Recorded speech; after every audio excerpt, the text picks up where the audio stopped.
So welcome back to this video. So in the video நான் already last கிளாஸ்ல சொன்ன மாதிரி ஆப்ஜெக்ட் ஓரியன்டட் ப்ரோக்ராமிங் லாங்குவேஜ் அப்படின்ற ஒரு கான்செப்டை தான் நம்ம பார்க்க போறோம்னு சொன்னேன். இதை ஊப்ஸ்ன்னு சொல்லுவாங்க அப்படின்னு சொல்லியிருக்கேன். ஸோ அப்போ ஆப்ஜெக்ட்னா என்ன, ஓரியன்டட்னா என்ன, ப்ரோக்ராமிங் உங்களுக்கு தெரியும், சிஸ்டம்னாலும் என்னன்னு தெரியும். பட் இந்த ஆப்ஜெக்ட்னா என்ன, இந்த ஓரியன்டட்னா என்ன அப்படின்றத நீங்க புரிஞ்சுக்கிட்டீங்கன்னா இந்த கிளாஸும் ஃபங்க்ஷனும் ரொம்ப ரொம்ப ஈஸியா இருக்கும். ஸோ நான் இன்டெப்தா போகிறதுக்கு முன்னாடி I will tell you what is this, இந்த ஆப்ஜெக்ட்னா என்ன, ஓரியன்டட்னா என்ன அப்படின்ற ஒரு ஐடியாவை நான் இங்க கொடுக்குறேன். மனசுல வச்சுக்கோங்க. நெக்ஸ்ட் வரக்கூடிய அப்கமிங் கான்செப்ட்ஸ்ல எல்லாம் ஹேண்ட்ஸ் ஆன் பார்த்துட்டு அகெயின் நான் இப்போ என்ன எக்ஸ்பிளனேஷன் கொடுத்தேன்னா அதோட மேப் பண்ணி காமிக்கிறேன். அப்போ உங்களுக்கு இன்னும் இந்த ஊப்ஸ் கான்செப்டோட ஐடியா வந்து ரொம்ப ஈஸியா வந்து உங்களுக்கு கிடைக்கும். சரிங்களா? ஸோ இப்போ ஆப்ஜெக்ட்னா என்னங்க?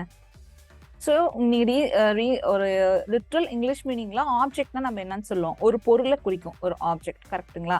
அப்போ இந்த ஆப்ஜெக்ட் அப்படின்றது ஒரு திங், ஒரு பொருளை குறிக்கக்கூடிய ஒரு வார்த்தை.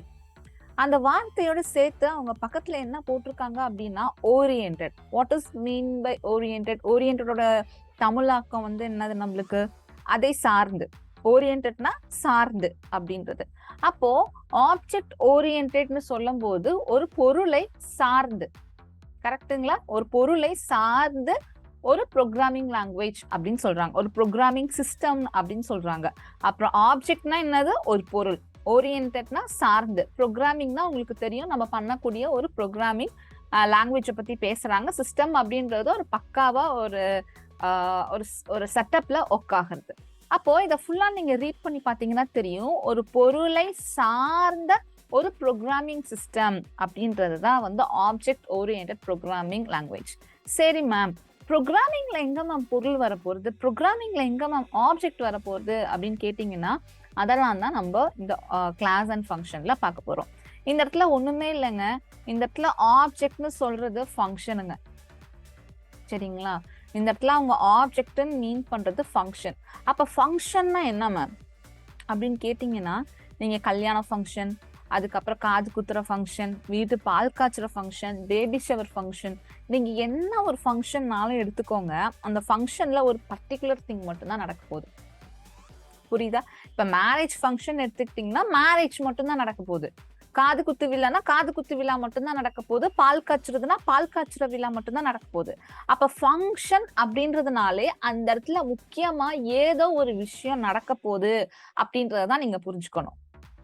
நம்ம நீங்க பால் காய்ச்சுறது, மேரேஜ் பண்றது அதெல்லாம் பத்தி பேசுறீங்கன்னா உங்களுக்கு புரிஞ்சுக்கிறதுக்காக நான் சொல்றேன். ப்ரோக்ராமிங்ல நம்ம டே டு டே லைஃப்ல யூஸ் பண்ற வேர்ட்ஸ் தான் வரும். அதை நீங்க கரெக்டா ப்ரோக்ராமிங் வேர்ல்டோட மேப் பண்ணிட்டீங்கன்னா அதை விட ஈஸி வேற எதுவுமே கிடையாது. அப்ப ஃபங்க்ஷன்னால ஏதோ ஒரு விஷயம் நடக்குது இல்லையா? சோ அதே மாதிரிதான் இந்த கிளாஸ் அண்ட் ஃபங்க்ஷன்லயும் ஃபங்க்ஷன்ல ஒரு வேலை நடக்க போகுது. அது மேரேஜ் ஃபங்க்ஷனா இருக்கலாம், காது குத்து விழாவா இருக்கலாம். அப்ப ஆக மொத்தம் என்ன, ஃபங்க்ஷன்னா ஏதோ ஒரு வேலை. இவ்வளவுதான் உங்களுக்கு ஞாபகம் இருக்கணும். ஃபைனலா ஃபங்க்ஷன்னால it's going to do some particular job அப்படின்றது மட்டும்தான் ஞாபகம் இருக்கணும். அந்த பர்டிகுலர் வேலையை செய்யறதுதான் அவங்க என்னன்னு சொல்றாங்க அப்படின்னா ஆப்ஜெக்ட்னு சொல்றாங்க. இது எப்படி மேம் அகைன் ஹெல்ப் பண்ண போகுதுன்னா, நெக்ஸ்ட் வீடியோல நம்ம ஃபர்ஸ்ட் ஃபங்க்ஷன்னா என்ன அப்படின்னு சொல்லிட்டு நான் ஹேண்ட்ஸ் ஆன் பண்ணி காமிக்கிறேன். கிளாஸ்னா என்னன்னு பார்ப்போம். அதுக்கப்புறம் அகைன் இந்த ஆப்ஜெக்ட் ஓரியன்டட் ப்ரோக்ராமிங்கை பத்தி மேப் பண்ணி உங்களுக்கு நான் சொல்றேன். அண்ட் முக்கியமான விஷயம், ஏன் இதுக்கு நான் இவ்வளோ டைம் எடுத்துக்கிறேன் அப்படின்னா, இந்த ஊப்ஸ் அப்படின்ற கான்செப்ட் பைத்தானுக்கு மட்டும் இல்லை, எல்லாத்துக்குமே தெரியக்கூடிய ஒரு கான்செப்ட். அப்ப இதோட ட்ரூவான எசன்ஸ் வந்து உங்க பிரெயினுக்கு தெரிஞ்சிருக்கணும். அதை உங்க பிரெயின்ல போட்டீங்கன்னா ஊப்ஸ் பத்தின எந்த ஒரு டவுட்டுமே உங்களுக்கு வராது. ஸோ நெக்ஸ்ட் வீடியோல வில் ஸ்டார்ட் வித் ஃபங்க்ஷன். சரிங்களா? தேங்க்யூ.